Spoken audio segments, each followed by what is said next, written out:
Okay, so I'm back after a winter off from wood cutting and making YouTube videos. I always take the winter off and just kind of take a break from it all. And now that it's warming up, weather's getting pretty nice out, it's time to get back into some of the chainsaw builds and some of the projects that I'm going to be working on. That's what we're going to talk about in this video. So this is a 2172 X-Torque. I've selected this saw to be the chassis for hopefully the final version of a 372 hybrid. So we started with a X-Torque chassis. So it already comes with a bigger carburetor that should fuel the bigger cylinder. I've ground the case out. The next step is to determine how much I need to take out of the chamber. I do need to clean up this little edge right here so that the cylinder actually sits down and flush. I also could kind of just chamfer it here, but I think the right way to do this is to make a mandrel, put this on the lathe, and trim that down, because I may have to take some material off the base of the cylinder in order to get the squish that I want. So I might just grind a little bit off this corner here. There'll still be plenty of area to seal to just remove that little bit right there. Because I'm just going to run a gasket maker on here, just 1184. That's what I use. So that cylinder there was my original 2188 cylinder that I bought. I saw that was straight gas, so the cylinder was scored. I sent it to Dyno Joe to have him bored out and sleeve it for 56 millimeter so that I can run a 661 piston, and I've already machined out the pistons so that it fits on to the connecting rod here. I think this setup should work better with a couple things in mind. The position of the pins here is, this is the intake side of the piston, so this is the upper pin, and then the lower pin is right here.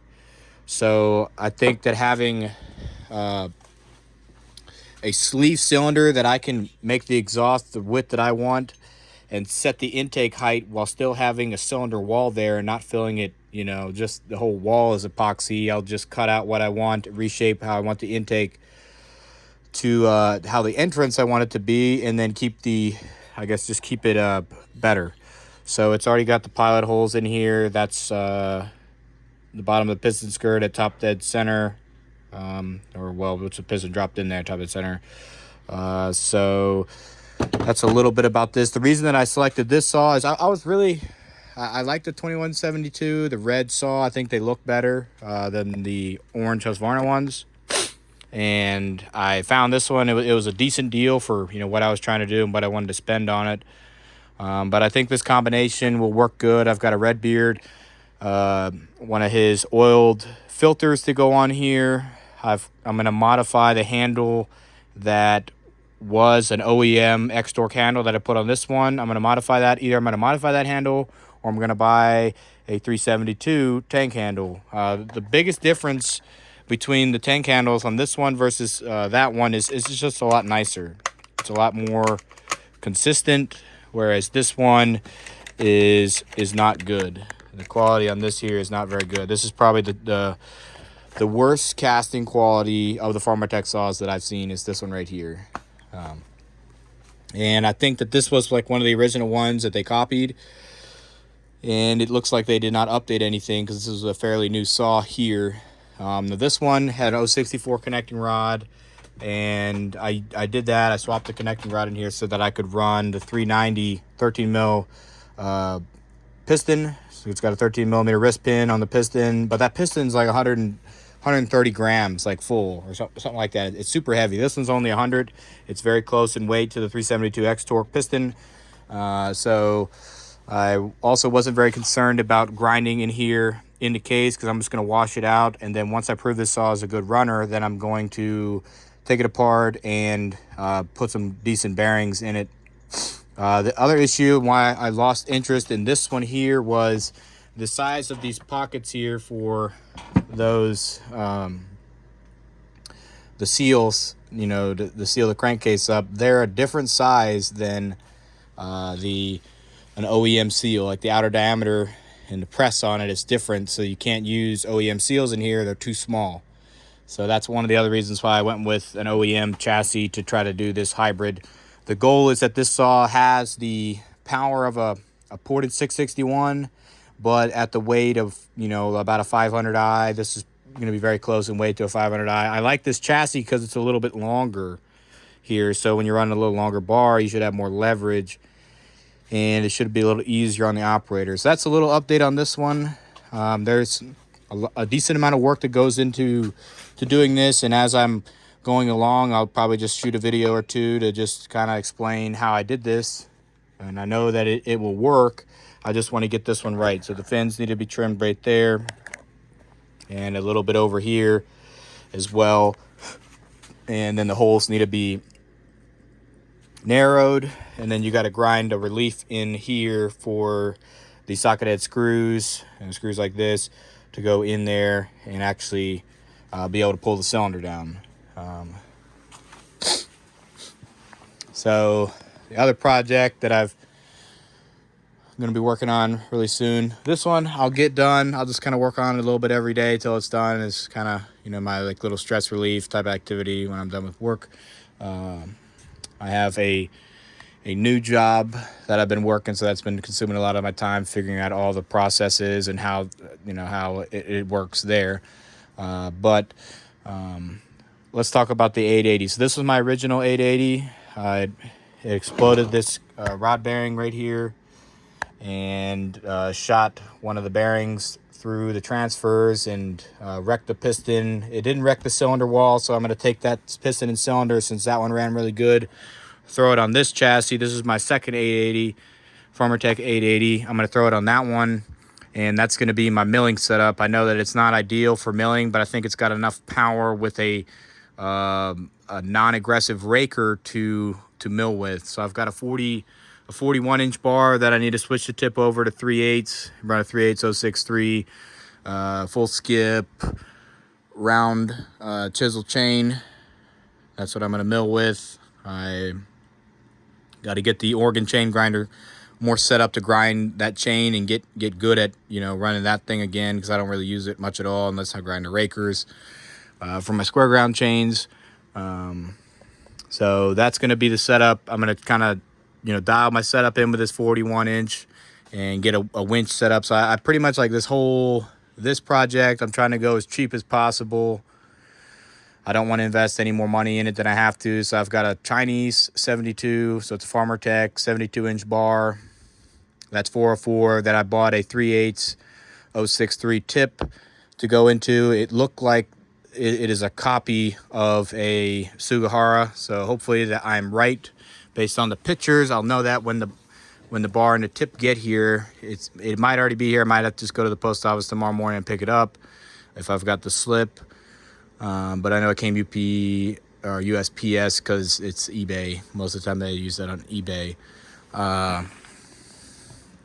that's what I'm going to do with this one. That shouldn't take that long, maybe a couple hours to swap the cylinder over. I have a bigger carburetor that I may put on there and just see if I get a little more power out of it than what this one had. But I want to just run it with the stock carburetor first and just see how it handles, or how the same cylinder on this saw operates, and then I'll change the carburetor. I want to change one variable at a time here.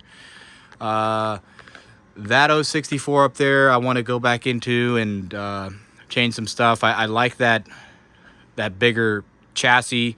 I'm probably going to sell that 461. I don't really care that much for the 461. I mean, my port work was probably not perfect for you know, that saw there, but I really prefer the 500 over the 461. I know probably someone else's 461 would run better than mine, but I'm just not very satisfied with how that one there runs. I mean, I seem to struggle with these front fed transfer saws that are not a 500. I got that, you know, pretty bang on the first try. My 500 runs pretty good. It was pulling a 32 full comp with the Rakers at like 35,000s in a 5-foot diameter tree. So that saw runs good, you know. Not much really slows that one down. I'm just looking for a little more torque and keep the same weight, which will hopefully be with this chassis since it's got the bigger clutch. It's got the longer frame. I think that this here should be a winner. as far as power to weight ratio if I get the formula right. I'm going to try to use numbers that are more like a 7900 with longer blowdown. I'll try to keep the exhaust roof higher as well. So I have more room to go back in and dial it in. That's how I'm going to do this.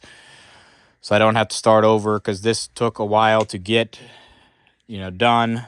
And that's the only way that this is going to be done. So I want to be very careful in how I do it. So I have, I have this 400C. My plan is with this one is finish the port work. The machine work is done. I just need to port the cylinder, cut the squish band, and do that process there. Just need to get the time to do it. So I'm gonna do the 880, probably this red saw first, and then I'll start working on this one here. If I really get into the milling, it seems that there's a lot more money to be made if you're cutting nice slabs. I think, nice big slabs. So I think I might start pursuing doing more of that instead of doing all the firewood that I normally do. If I can, I should be able to get this figured out. It's going to take just a little bit of time to figure out what kind of chain, what kind of angles work good on a chainsaw mill. I know that this one here lasted about 60 tanks before that rod bearing exploded and the saw stopped running. The symptoms of that is it lost power. I would say it was down like 20-30% power, but it was still, really powerful. Even though I knew something was wrong, but I didn't know what it was. I was in fear that that's what it was, but I ran her till she died. And luckily, I don't think I ruined the cylinder, because that's the formula I'm going to use to redo either a real 880. I might buy a real 880, or I might buy an 881. I don't know which option. It just kind of depends on how the milling goes. If I start doing really well, if I'm going to cut this 5-foot diameter red oak tree and slab it, it's like 30 feet of 5-foot diameter tree, thereabouts. It's like 5.5 at the base. That's why I went with the 72-inch Farmer Tech bar for that. And hopefully this saw's got enough power to pull a 72. We will see. So the mill that I bought is a cheap Chinese copy mill. I didn't want to spend the money for a Grandberg, so what I'm going to do is I'm going to extend the rails on it, on the cross rails, and then probably drill through the Chinese bar to have it rigidly mounted, is what I was thinking. It's not going to be a clamp. It's going to be a rigid 2 holes drilled in the bar, drill them really slow in a mill to get through that really hard material, so that I have it, rigidly mounted for that one. So just going to buy some aluminum extrusion that's 6 feet long, and be modifying that. And I may make some upgrades to my mill once that gets there. I think that's arriving on Monday. So a lot of projects here. I've kind of just pushed all this stuff back when I've had to work on something else, over the winter here. So this area here needs a lot of attention to get cleaned up. If this saw runs good, my game plan with this one is to buy a 362 full wrap. And this will be my probably most used saw, just because it's so light. And I've seen other people's 400Cs that have been ported, and they just run really good. So I think I'll turn this one into a full wrap saw, just to have a lighter weight setup. The lighter weight setup you got, the more wood you can cut, and the less wear and tear on your body, essentially. So that's kind of the story here. I went to the max as far as how much I could remove out of the cylinder without free porting on the exhaust, which isn't that much on this one, but other people seem to get really good gains out of it. So I'm just going to kind of copy some numbers from some ones that I've seen runs decent and hope for the best. Hopefully my porting style is similar enough to theirs that the formula works on that. And then this one should have enough power to pull a 24, so I'll probably start running a 24 on this one. And, not really use my 20-inch light. May just get a second 400C to run a 24 light on. And maybe at that point, I'm probably just going to buy one that's already ported from, one of these people who do it every day. I think they can do a better job than I can.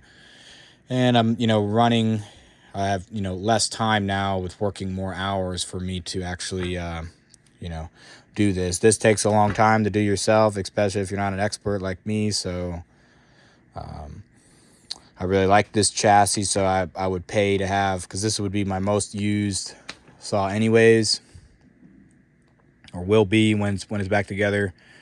It was, one of my top used saws, even in non-ported form, just in the bolt-on, just a bark box muffler mod and an air filter.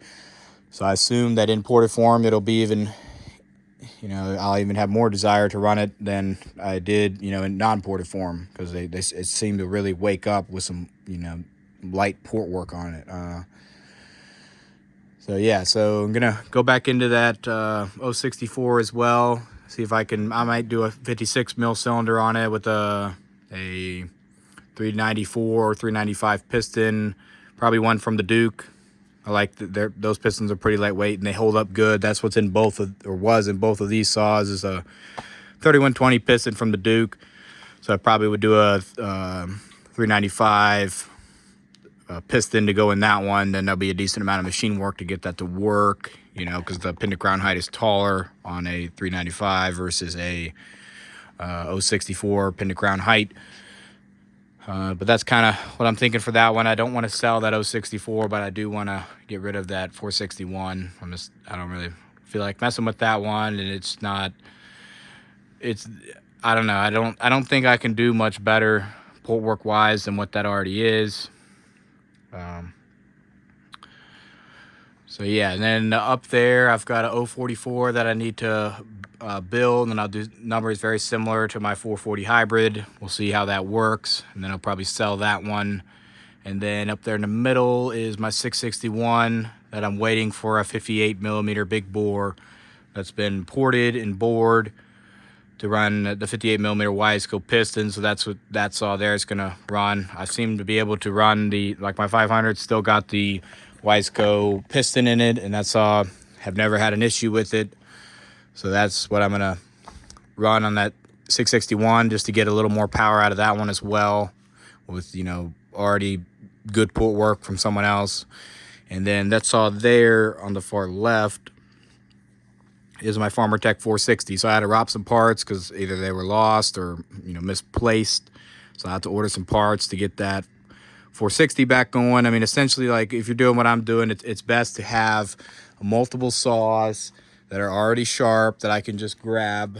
I'll sharpen 3 or 4 at a time. If I'm going to bring everything out here to sharpen chains, I'm just going to bring everything out there and do 3 or 4 of them at a time. That seems to be the most time effective way of doing this. Because if you just do 1 chain a week versus if you do 4 chains in a row, by the time you get to chain number 4, you're going to have your muscle memory is going to come back, and you're going to have that chain super dialed. Just a couple chains, I've already gotten the feel back for a good cutting chain. Really only took one time for not to have a perfect grind for me to remember exactly how I was doing it before, and I've got that chain sharpening skill back. So that's pretty much it for now. I plan to do kind of a series. I guess I'll do like a little series with the chainsaw mill stuff and what I find out. I feel like that would be relevant to those who are also trying to do chainsaw milling. So I'm going to do that and kind of show what I'm doing there to get the best cuts possible, to get that setup running really efficient. So I can just, spend my Saturday milling boards. I'm just going to, and like I said, I need to switch this tip on this 404 out to 3/8, so I just don't have so much load on my saw. The 404 really takes a lot of power to pull, but it works great for cutting the logs in half. But it's just, it takes a lot of power to run a 404 chain versus a 3/8 chain. So we'll lessen the load by switching it over to a 3/8, and got to get that winch setup figured out so I can apply constant pressure without forcing it by hand. I feel like the winch would be way better. So stay tuned for some updates on all the stuff that I mentioned here. This is what I'm going to be working on the weekends and after work during the week, and I'll update you as I go. That's it for now. Thanks for watching.